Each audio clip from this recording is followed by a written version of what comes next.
Cependant, cette perception est une illusion. Votre esprit fonctionne comme un muscle, et tout comme n'importe quel muscle de votre être physique, il possède la capacité d'être entraîné, d'être recablé, d'être renforcé. Pourtant, ce processus demande des efforts, requiert une intention délibérée, par-dessus tout, nécessite une cohérence inébranlable. Réfléchissez à la dernière occasion où vous avez été confronté à une situation difficile, peut-être un revers personnel, un moment de rejet ou une adversité imprévue. Comment avez-vous réagi? L'avez-vous laissé vous engloutir, lui permettant de renforcer des croyances négatives sur vos propres capacités? Ou avez-vous pris le contrôle de votre paysage mental et consciemment modifié votre perspective? La manière dont vous naviguez dans ces moments cruciaux dévoile la force sous-jacente de votre conditionnement mental. Et la nouvelle encourageante est que ce conditionnement n'est pas immuable, vous possédez le pouvoir de le remodeler. L'une des avenues les plus puissantes pour entraîner votre esprit réside dans la maîtrise de la résilience émotionnelle. La résilience émotionnelle n'implique pas la suppression des émotions ou la prétention que les défis sont inexistants. Elle implique plutôt de cultiver la capacité de ressentir des émotions difficiles sans être gouverné par elles. Il s'agit d'acquérir la capacité de prendre du recul, d'observer et de répondre avec sagesse plutôt que de succomber à des réactions impulsives. La majorité des individus existent dans un état perpétuel de réactivité. Ils permettent aux circonstances externes de dicter leur monde intérieur. Lorsque les événements se déroulent favorablement, ils éprouvent des émotions positives. Inversement, lorsque l'adversité frappe, ils descendent dans la négativité. Cependant, si votre état émotionnel dépend entièrement des événements extérieurs, vous abandonnez effectivement votre pouvoir personnel. La véritable maîtrise mentale signifie la récupération de ce pouvoir. Elle implique d'apprendre l'art de réguler vos émotions de manière à rester ancré, concentré et en contrôle, quelles que soient les fluctuations externes. Maintenant, cela n'implique pas que vous deviendrez immunisé contre les sentiments de peur, de doute ou de frustration. Cela signifie plutôt que vous ne permettrez pas à ces émotions de prendre les rênes. Le nœud de l'affaire réside dans la conscience. À l'instant où vous reconnaissez une émotion débilitante, qu'il s'agisse de doute de soi, d'anxiété ou de frustration, vous êtes présenté avec un choix. Vous pouvez soit la nourrir avec d'autres pensées qui renforcent sa présence, soit vous pouvez interrompre activement son élan. Vous pouvez faire une pause, prendre une respiration délibérée et poser la question cruciale. Cette pensée sert-elle mes meilleurs intérêts ou m'entrave-t-elle activement? Ce seul moment de conscience détient un pouvoir immense, car il perturbe le cycle automatique de réaction et d'action. Au lieu d'être consumé par l'émotion, vous créez un espace, et au sein de cet espace, vous gagnez la capacité de choisir consciemment une réponse nouvelle et plus constructive. Au fil du temps, cette pratique cohérente recable neurologiquement votre cerveau. Elle affaiblit les anciens schémas de peur et renforce simultanément de nouvelles voies de résilience. Telle est l'efficacité sous-jacente des pratiques de pleine conscience et de méditation. Elle vous entraîne à observer vos pensées et vos émotions sans vous y attacher. Plus vous vous engagez régulièrement dans cette pratique, plus votre discipline mentale devient robuste. Vous commencez à reconnaître que la simple apparition d'une pensée négative dans votre esprit ne nécessite pas son acceptation. De même, la survenue de la peur ne dicte pas automatiquement vos actions ultérieures. Et voici une perspicacité encore plus profonde. Votre cerveau possède une neuroplasticité.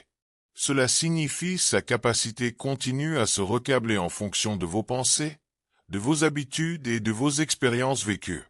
Chaque fois que vous choisissez consciemment une nouvelle réponse, vous remodelez littéralement l'architecture structurelle de votre cerveau.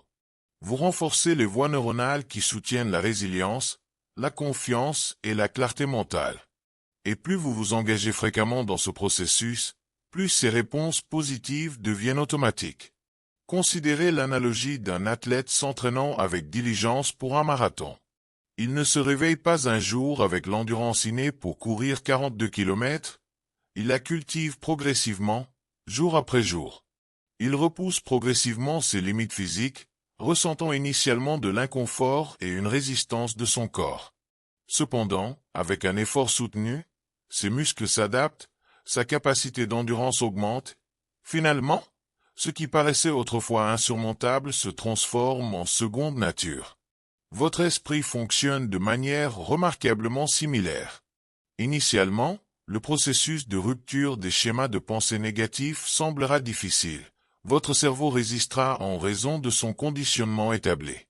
Cependant, si vous maintenez la cohérence, si vous cultivez la conscience, si vous interrompez activement les schémas négatifs et si vous choisissez consciemment de nouvelles réponses plus autonomisantes, votre esprit finira par s'adapter.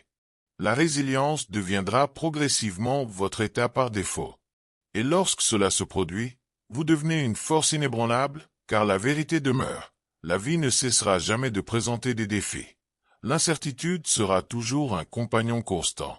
Mais si vous entraînez avec diligence votre esprit à rester ferme face à l'adversité, rien ne possédera le pouvoir de vous briser. Par conséquent, la prochaine fois que vous vous retrouverez à traverser un moment de lutte, rappelez-vous cette vérité fondamentale. Vous n'êtes pas vos émotions, et vous n'êtes pas simplement la somme de vos pensées. Vous êtes plutôt l'observateur conscient de ces expériences internes. Vous êtes celui qui possède le pouvoir de choisir ce qu'il faut croire et comment répondre. Et lorsque vous embrassez véritablement ce pouvoir inhérent, il n'y a rien que vous ne puissiez finalement surmonter. Si votre désir sincère est d'entraîner votre esprit à surmonter tout obstacle, vous devez d'abord comprendre l'influence profonde de la concentration. Ce sur quoi vous dirigez constamment votre attention, moment après moment, jour après jour, trace finalement la trajectoire de votre vie. Votre concentration fonctionne comme une loupe.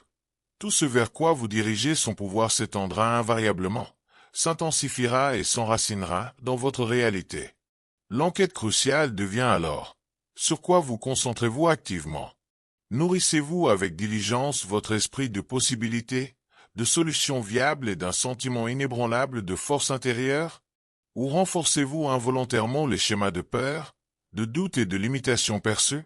La majorité des individus restent largement inconscients de la mesure dans laquelle leur énergie mentale est implacablement épuisée par les distractions, la négativité omniprésente et l'habitude ancrée de la pensée excessive. Ils permettent passivement aux circonstances externes, à l'influence omniprésente des médias sociaux, aux opinions souvent contradictoires des autres et au poids persistant des échecs passés de dicter leur paysage émotionnel interne. Cependant, si votre concentration reste dispersée et fragmentée, votre pouvoir inhérent sera également dispersé et dilué. Si votre esprit est perpétuellement tiré dans une myriade de directions, votre énergie vitale s'affaiblit, rendant extrêmement difficile la culture de la résilience indispensable pour naviguer efficacement et surmonter les défis inévitables de la vie. Cette vérité fondamentale souligne pourquoi la genèse même de l'entraînement mental réside dans l'art délibéré de la concentration sélective. Vous devez consciemment cultiver la discipline de rediriger intentionnellement votre attention loin des éléments qui épuisent activement vos ressources mentales et vers ceux qui vous autonomisent intrinsèquement. Et cette redirection cruciale nécessite un état de conscience accru, car la vérité indéniable demeure que votre esprit a été méticuleusement conditionné pendant des années, voire des décennies, à se concentrer d'une manière particulière, souvent limitative. Il a été subtilement programmé par le poids cumulatif de vos expériences passées, l'influence omniprésente de votre environnement, et même le langage même que vous employez habituellement lorsque vous vous engagez dans l'autodialogue. Considérez, par exemple, la rencontre d'un obstacle important peut être un revers financier, un échec personnel profondément ressenti ou un changement de vie imprévu et perturbateur. L'inclination immédiate pour la plupart des individus est de se fixer sur ce qui a mal tourné. Ils ont tendance à s'attarder sur les raisons complexes de l'événement, à s'engager dans l'attribution de blâme ou à ruminer sur l'injustice perçue de la situation. Cependant, ce mode particulier de concentration les maintient invariablement piégés dans les limites du problème lui-même, renforçant efficacement sa présence plutôt que d'ouvrir des voies vers des solutions potentielles. Maintenant, contrastez ce schéma réactif avec l'approche d'un individu qui a diligemment entraîné son esprit à donner la priorité à la croissance. Lorsqu'il est confronté à un défi similaire, sa pensée initiale et instinctive, Quelles leçons précieuses puis-je tirer de cette expérience? Comment puis-je tirer parti de cette adversité pour devenir un individu plus fort et plus capable? Au lieu de s'enliser dans les complexités du problème lui-même, il déplace immédiatement et intentionnellement sa concentration vers les éléments cruciaux de l'adaptation, de la résilience inhérente et de l'impératif de l'élan vers l'avant. Il représente plutôt l'entraînement conscient et délibéré de soi-même à diriger constamment son énergie mentale vers les aspects qui servent manifestement son plus grand bien. Votre esprit, il faut le comprendre, est un instrument incroyablement puissant, mais son efficacité dépend entièrement de la qualité des informations que vous lui fournissez constamment.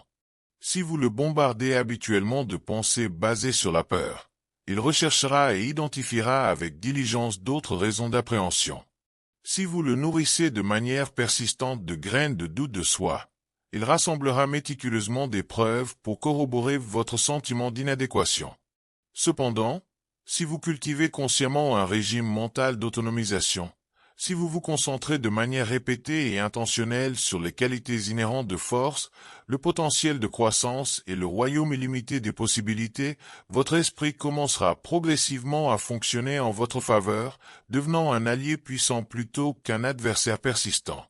Maintenant, voici où la majorité des individus rencontrent un obstacle important.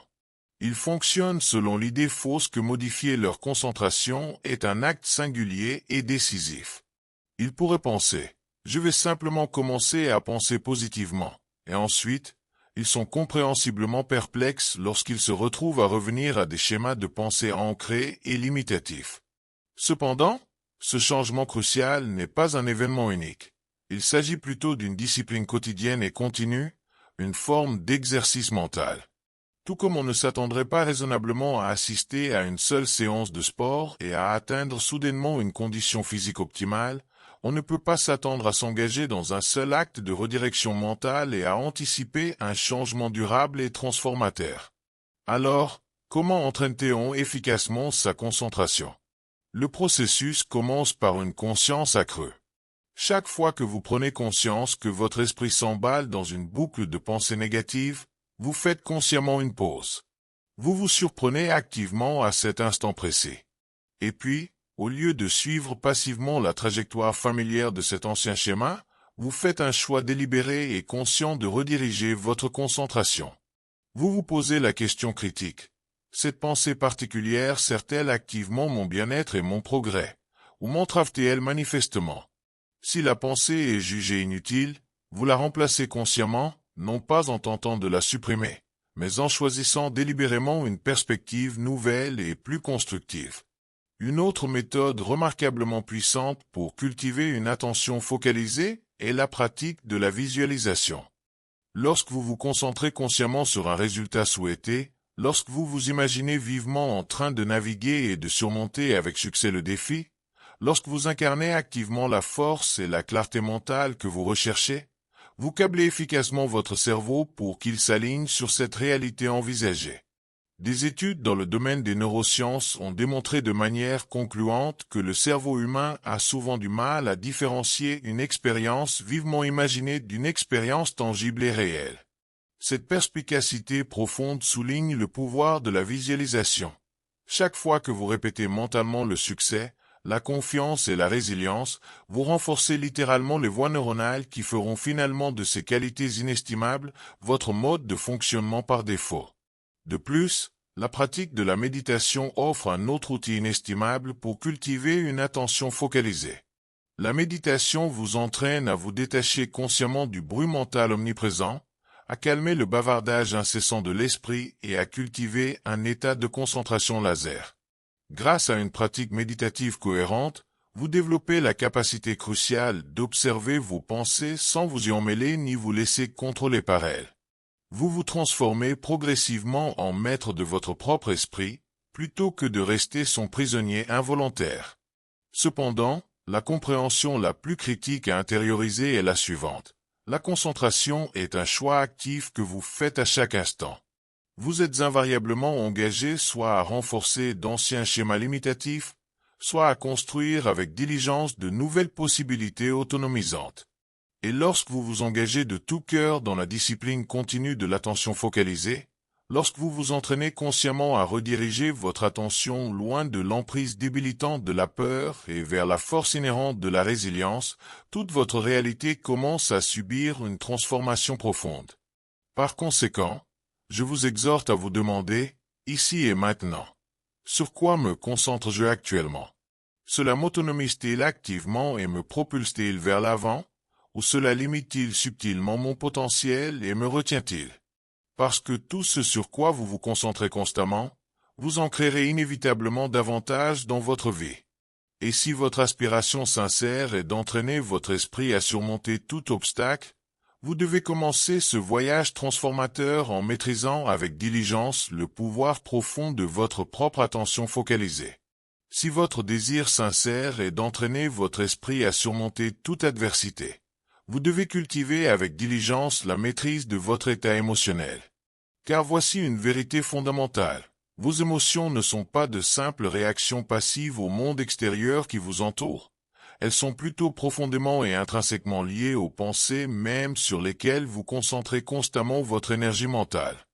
Vos émotions exercent une influence beaucoup plus grande sur le façonnement de votre réalité que vous ne le réalisez peut-être consciemment. Si vous ne parvenez pas à maîtriser l'art de les réguler efficacement, elles exerceront inévitablement un contrôle sur vous, dictant vos actions et déterminant en fin de compte la qualité et la texture globale de votre vie. Cependant, si vous apprenez avec diligence à maîtriser votre paysage émotionnel, vous acquérez la capacité inestimable de répondre aux défis inévitables de la vie avec un profond sentiment de clarté, une force inébranlable et une résilience durable. La majorité des individus naviguent dans leur vie dans un état perpétuel de réaction. Un événement se produit et ils réagissent immédiatement en fonction de schémas ancrés de conditionnements passés. Si une situation particulière déclenche un sentiment de peur, ils paniquent instinctivement. Si les paroles ou les actions de quelqu'un provoquent une offense, ils pourraient réagir avec colère. S'ils rencontrent un revers, il pourrait sombrer dans des sentiments de frustration ou de doute de soi. Mais voici le problème fondamental. Lorsque vous permettez à vos émotions de dicter vos réponses sans conscience, vous abandonnez effectivement le contrôle de votre propre esprit. Vous devenez un simple passager dans votre propre vie, laissant passivement les circonstances externes déterminer votre état émotionnel interne. La toute première étape pour atteindre la maîtrise de vos émotions réside dans la compréhension d'un principe fondamental. Les émotions sont simplement des formes d'énergie en mouvement. Ce sont des signaux, des messages provenant de votre subconscient, vous fournissant des informations sur la façon dont vous percevez actuellement la réalité. Cependant, ce n'est pas parce que vous ressentez une émotion particulière que vous devez nécessairement être contrôlé par elle. Vous possédez la capacité inhérente d'observer une émotion, de reconnaître sa présence, puis de décider consciemment de la manière dont vous choisirez de répondre. C'est précisément là que réside votre véritable pouvoir. Si les paroles ou les actions de quelqu'un provoquent une offense, il pourrait réagir avec colère. S'il rencontre un revers, il pourrait sombrer dans des sentiments de frustration ou de doute de soi. Mais voici le problème fondamental. Lorsque vous permettez à vos émotions de dicter vos réponses sans conscience, vous abandonnez effectivement le contrôle de votre propre esprit. Vous devenez un simple passager dans votre propre vie, laissant passivement les circonstances externes déterminer votre état émotionnel interne. La toute première étape pour atteindre la maîtrise de vos émotions réside dans la compréhension d'un principe fondamental. Les émotions sont simplement des formes d'énergie en mouvement.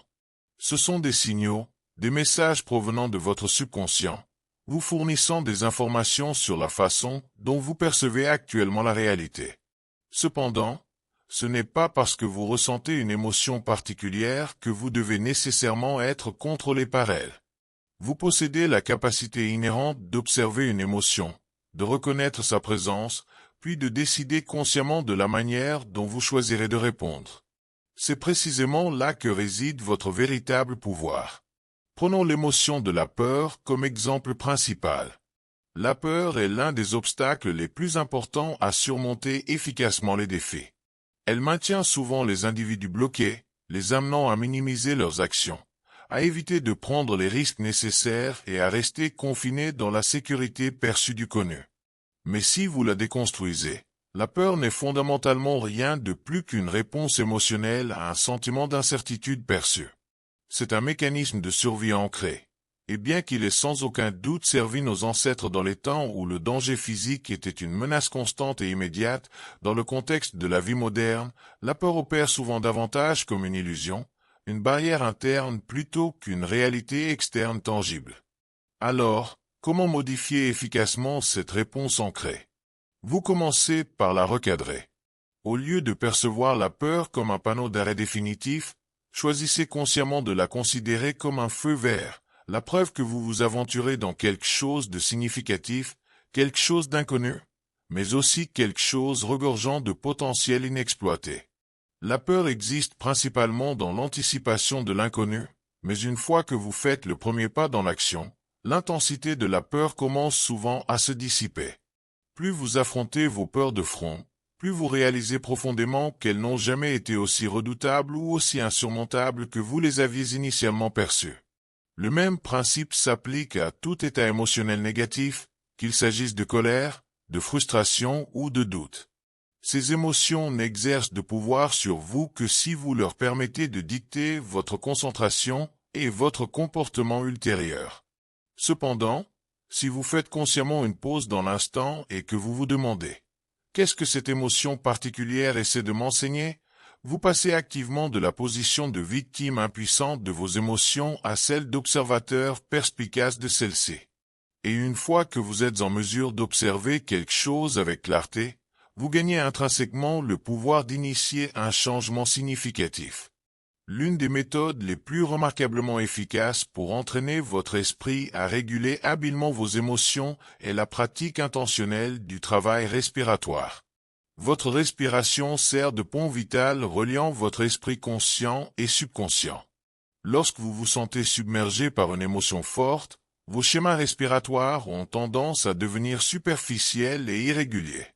Cependant, à l'instant même où vous prenez consciemment le contrôle de votre respiration, en la ralentissant délibérément et en approfondissant son rythme, vous envoyez un signal puissant à votre système nerveux indiquant que vous êtes en sécurité. Ce changement apparemment simple mais profond vous permet de passer d'un état émotionnel réactif à un état de réponse plus réfléchi et considéré. La pratique de la méditation est un autre outil indispensable dans ce processus. Grâce à une méditation cohérente, vous cultivez la résilience émotionnelle. Vous entraînez votre esprit à vous asseoir avec tout le spectre de vos émotions, sans réagir impulsivement immédiatement. Au fil du temps, vous développez la capacité inestimable de ressentir une émotion sans vous y identifier complètement. Vous commencez à comprendre profondément que vous n'êtes pas simplement la somme de vos émotions. Vous êtes plutôt la conscience qui se trouve derrière elles. Et lorsque vous incarnez véritablement cette compréhension, les émotions commencent progressivement à perdre leur emprise restrictive sur vous.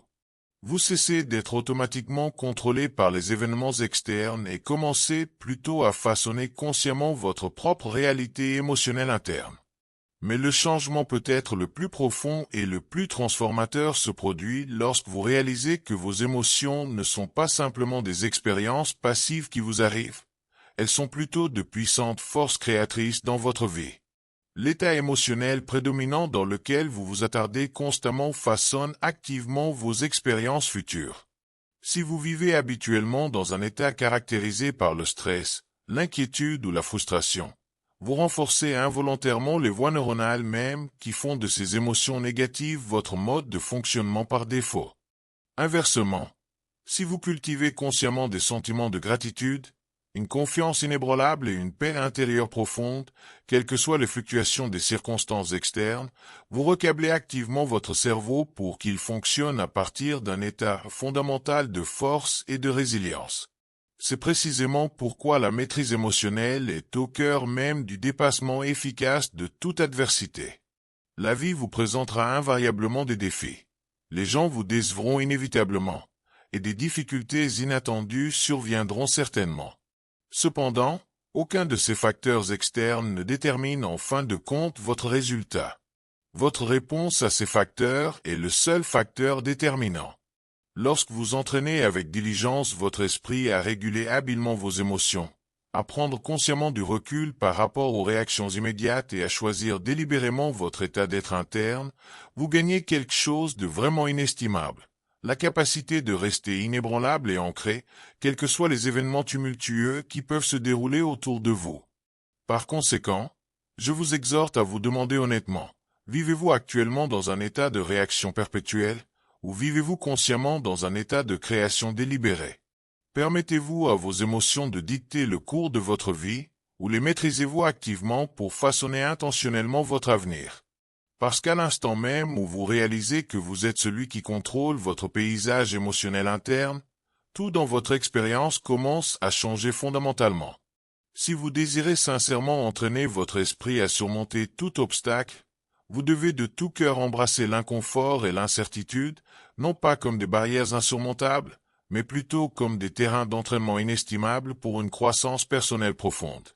La majorité des individus passent une partie importante de leur vie à tenter d'éviter toute forme d'inconfort, à résister aux changements à chaque tournant et à rechercher désespérément un sentiment de contrôle total sur ce qui est intrinsèquement incontrôlable. Mais la vérité fondamentale demeure. Une véritable transformation s'épanouit souvent dans le terreau fertile de l'inconnu. Elle émerge fréquemment lorsque vous vous penchez consciemment sur les choses mêmes qui suscitaient autrefois vos peurs les plus profondes. Réfléchissez un instant. Chaque percée majeure dans votre vie, chaque moment profond de croissance personnelle profonde, a probablement suivi une période caractérisée par un inconfort significatif, une lutte intense ou une incertitude omniprésente. Peut-être était-ce un défi redoutable que vous croyiez initialement ne jamais pouvoir surmonter. Peut-être était-ce une époque où il semblait que tout dans votre vie s'effondrait précairement. Et pourtant, au milieu de ce processus même, quelque chose de remarquablement plus fort et plus résilient a émergé de l'intérieur de vous. L'esprit, tout comme le corps physique, ne grandit et ne se renforce véritablement que lorsqu'il est activement mis au défi. Si vous évitez constamment de dépasser vos limites mentales actuelles, vous ne développerez jamais la résilience inhérente et la force intérieure absolument essentielle pour naviguer efficacement et finalement surmonter les obstacles les plus redoutables de la vie. La majorité des individus fonctionnent en partant du principe que la force mentale équivaut à être perpétuellement intrépide, à ne jamais ressentir même une once de doute ou d'hésitation. Mais cette perception est fondamentalement erronée. La vraie force n'est pas l'absence de peur. Elle est plutôt la capacité inébranlable d'aller de l'avant et de prendre des mesures décisives malgré sa présence. C'est la capacité de se tenir fermement face à une incertitude profonde et de déclarer « Je ne sais peut-être pas précisément comment cela va finalement se dérouler, mais j'ai une confiance inébranlable en ma capacité inhérente à gérer tout ce qui se présentera. » Ce niveau profond de croyance inébranlable ne se cultive pas dans un environnement de confort perpétuel, il est forgé et trempé dans le creuset du défi. Le problème inhérent réside dans le fait que nous avons été profondément conditionnés à rechercher la sécurité. Nos cerveaux sont naturellement câblés pour éviter l'incertitude car, d'un point de vue évolutif, l'inconnu était souvent associé à un danger potentiel. Cet ancien mécanisme de survie, bien que crucial pour la survie de nos ancêtres dans la nature, sert maintenant souvent à nous maintenir piégés dans des cycles restrictifs de doute de soi, de peur omniprésente et d'hésitation débilitante. Le même cerveau qui nous protégeait autrefois avec diligence des prédateurs externes est maintenant souvent la principale force qui nous empêche de prendre les risques mêmes qui pourraient fondamentalement transformer nos vies pour le mieux. Alors, comment recabler efficacement cette réponse profondément ancrée? Comment entraîner votre esprit à se pencher consciemment sur l'inconfort plutôt que de s'enfuir instinctivement? Premièrement, vous devez activement reconnaître que le sentiment d'inconfort n'est pas un signal automatique de retraite. Au lieu de cela, interprétez-le consciemment comme un signe d'inclinaison pour vous rapprocher de la source du malaise. Lorsque vous commencez à ressentir une résistance, lorsque les tentacules familières de la peur commencent à s'insinuer, lorsque votre esprit commence avec diligence à générer une litanie de raisons pour lesquelles vous devriez attendre, hésiter ou faire complètement demi-tour, reconnaissez que c'est votre signal crucial pour avancer consciemment. Parce que c'est souvent juste au-delà du seuil de cette résistance initiale que résident vos opportunités les plus importantes pour une croissance personnelle profonde. Deuxièmement, vous devez fondamentalement changer votre relation avec le concept d'échec. La majorité des individus nourrissent une peur profonde de l'échec parce qu'ils le perçoivent à tort comme un reflet direct de leur valeur inhérente. Ils pensent, si j'échoue dans cette entreprise, cela signifie sans équivoque que je ne suis pas assez bon. Si je connais l'échec, cela signifie que je n'étais pas vraiment destiné à cette voie. Mais cette croyance profondément ancrée est un mensonge profond.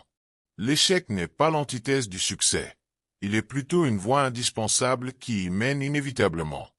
Chaque personne qui réussit que vous admirez, sans exception, a probablement connu plus d'échecs qu'elle ne peut en compter.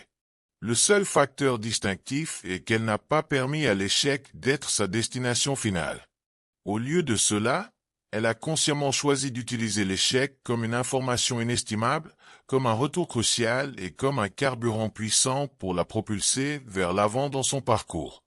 Vous devez consciemment choisir d'adopter cette même perspective autonomisante.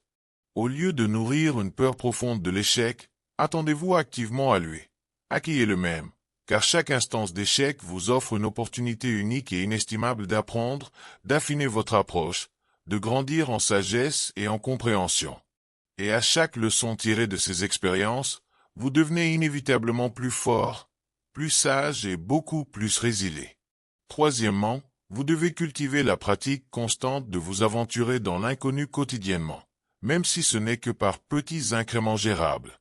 Si vous vous engagez exclusivement dans des activités familières et confortables, votre esprit n'aura jamais l'occasion de véritablement élargir ses horizons.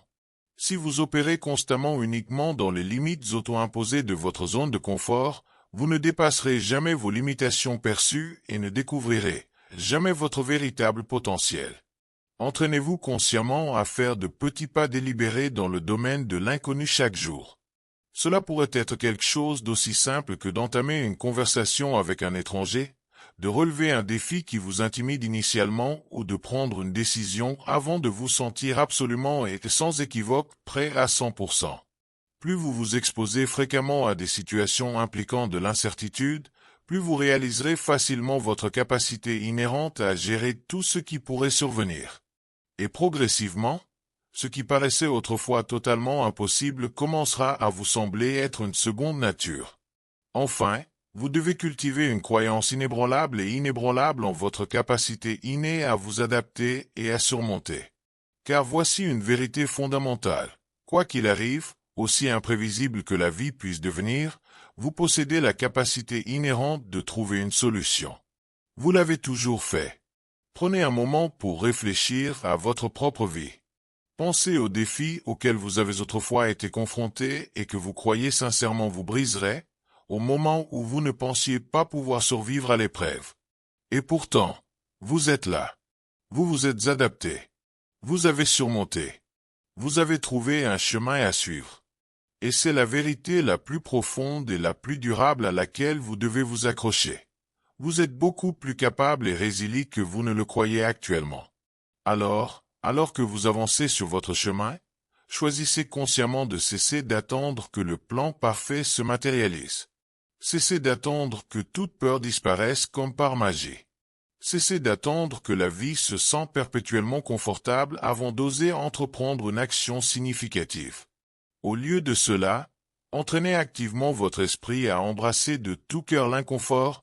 Choisissez consciemment de percevoir les défis comme des opportunités inestimables de croissance et entraînez-vous avec diligence à faire confiance à votre capacité inhérente à trouver des solutions au fur et à mesure.